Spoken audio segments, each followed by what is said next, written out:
Hello and welcome to this quick guide. In today's video, you'll learn how to change the country in the Trip.com app using your Android phone. This is useful if you're traveling, relocating, or want to see regional pricing. The process is simple, and I'll walk you through each step. Open the Trip.com app on your Android phone. Make sure you're logged in and on the Account section. In the Account section, tap the Settings icon at the top right corner.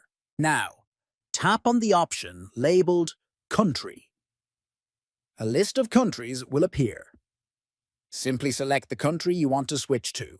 Once selected, the app will automatically update the content and settings to reflect your chosen country.